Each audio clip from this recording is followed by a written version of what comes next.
Mi infancia fue dura y fue alegre. Alegre porque me quedé en el campo, donde hay toda clase de libertades, es muy amplio.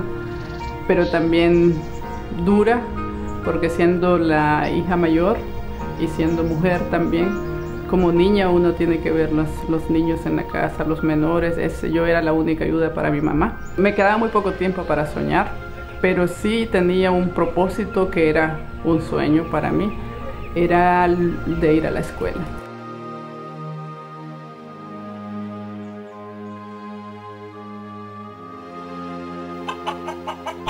Yo sabía que viviendo en la finca donde yo estaba era imposible salir de ahí y eso me frustraba mucho.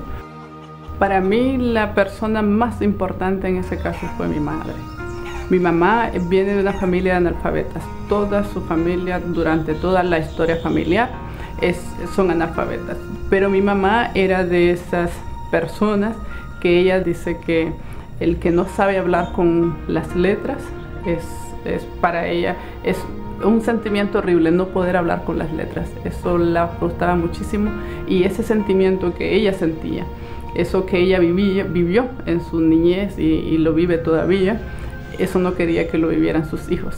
Por eso ella luchó mucho, en primer lugar contra mi papá, porque a mi papá le gustaba vivir en la finca. Además, él es un campesino muy pragmático. Él dice que aprender a leer es una cosa de adultos. Y la otra cosa es que él decía, jamás un hijo de un campesino ha ido a la universidad. Nunca un hijo de un campesino vive del lápiz. Y por eso no quiso poner a ninguno de nosotros a la escuela. Pero mi mamá sí quería.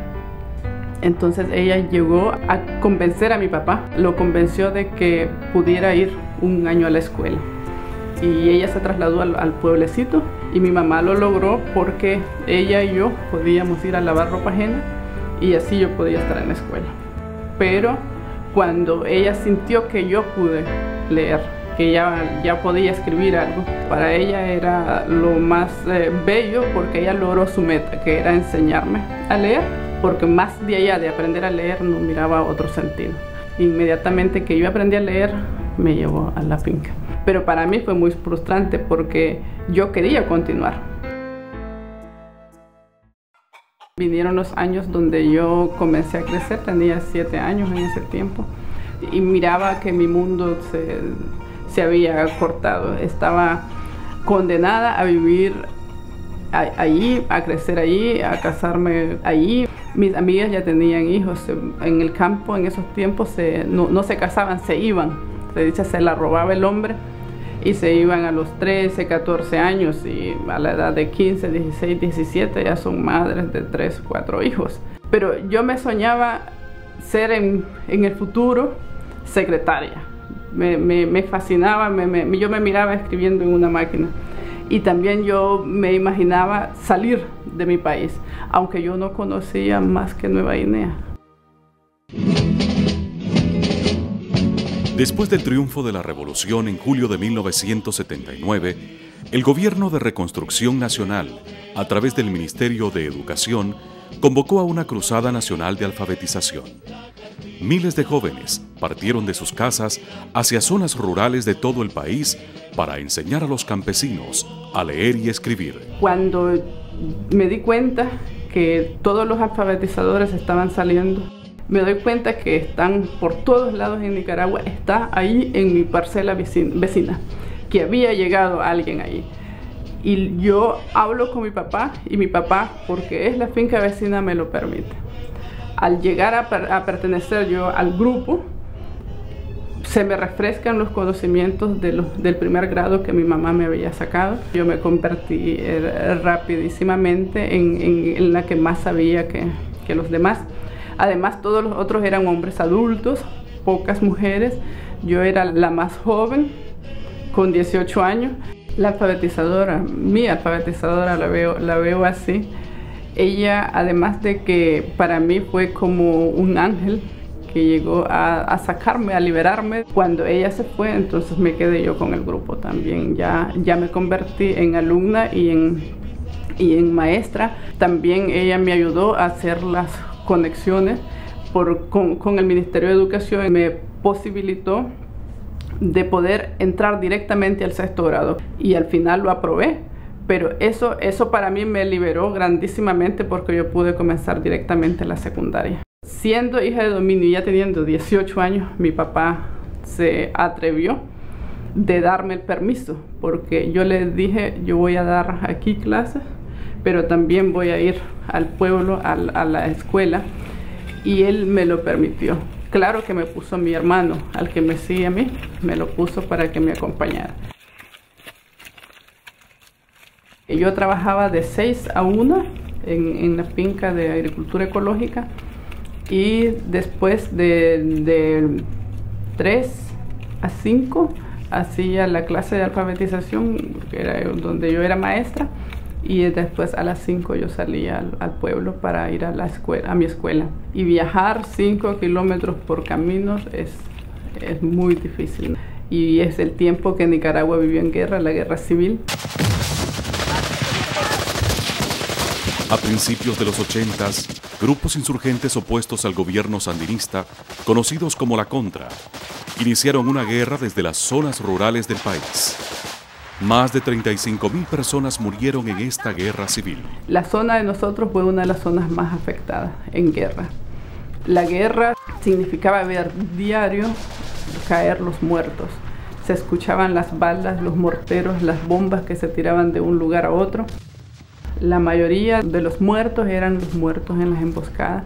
Cuando las personas salían, la muerte más brutal y era la más común era desgollar a las personas, el cortarles la garganta.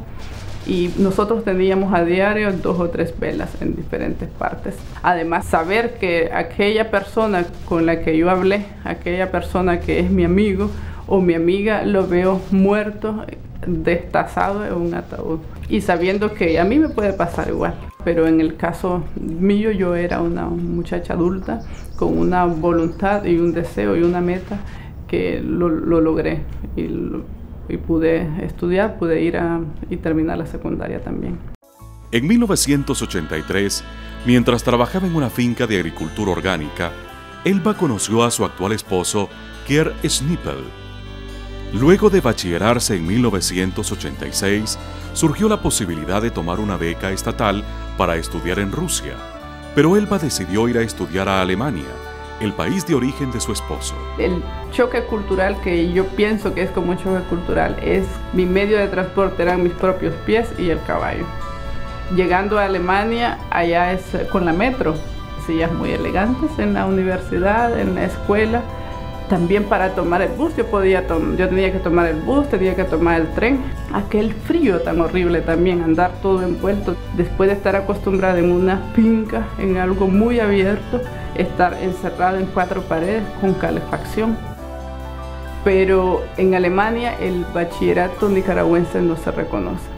Entonces me dicen, como a otros extranjeros latinoamericanos, africanos y asiáticos, que yo tenía que hacer un llamado Studienkolleg. Eso es una preuniversidad y uno tiene que elegir entre el bachillerato para ciencias naturales y el bachillerato para ciencias sociales. Y hice 2 estudios paralelamente. Yo hice el estudio de ciencias de la educación y ciencias políticas. Y las 2 las pude llevar a la vez y las terminé también al mismo tiempo.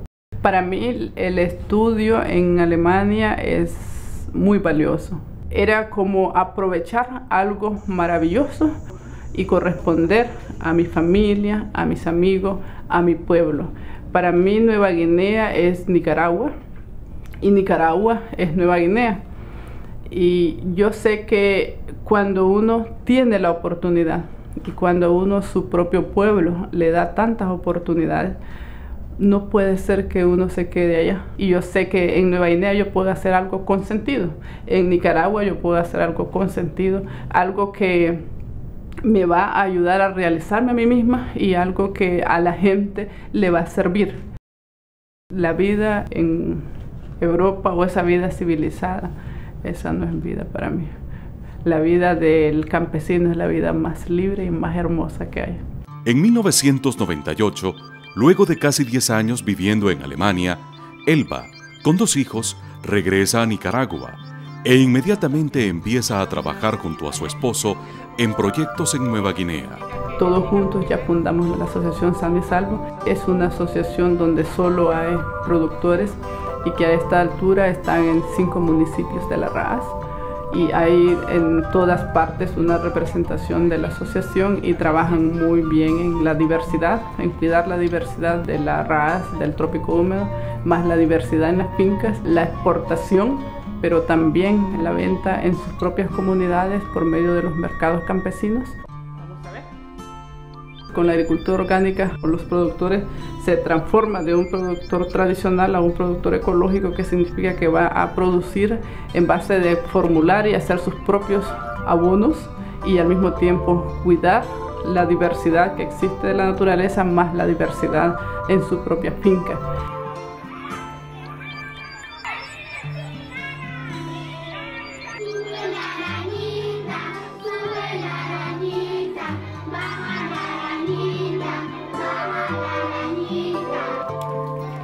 Y en 2001 ya arrancamos con la escuela, que le pusimos como nombre Jan Amos Comenio. Jan Amos Comenio es el padre de la educación moderna, es el que en sus tiempos transformó la educación de aulas y de clase frontal a una educación más creativa, una educación más para la vida. Comenzamos a trabajar en el 2002, ya autorizados por el Ministerio de Educación, con 2 turnos, la primaria, el preescolar y la secundaria, y actualmente tenemos hasta el 5º año.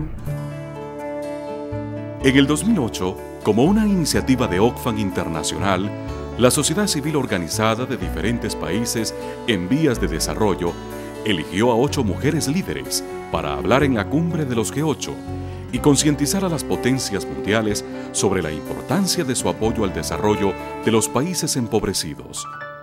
Esta fue una enorme responsabilidad para Elba, siendo la única representante latinoamericana entre estas 8 mujeres. Es para mí algo muy grande, porque se trata de salir a otros países y de poder representar al país y decir o denunciar o lo que sea, cómo estamos viviendo en este país, en la educación, qué es lo que los gobiernos y nosotros los civiles hacemos por la educación y cuál es el estado de la educación y qué es lo que queremos los nicaragüenses de la educación y cómo vemos nosotros la educación para el desarrollo de este país. Este nombramiento yo no lo desarrollo de una manera intelectual, eso no, porque yo vivo en Nueva Guinea y mi dedicación ha sido más la vida muy práctica, ver cómo los niños viven, cómo los niños logran ir a la escuela, motivar a esas madres y a esos padres campesinos para que manden a sus niños y a sus hijas a la escuela. Vivir entre el lodo, entre el monte, entre la pobreza, esa es mi vida. Y para eso yo puedo, eso yo se lo puedo expresar a cualquiera. Y para mí es lo más bello, es lo más digno, es la forma de ayudar más hermosa que hay en todo el mundo, es la educación. Los gobernantes, si decidieran y tomaran la educación como la meta principal, como el pilar principal para este país, creo que este país fuera el país más desarrollado.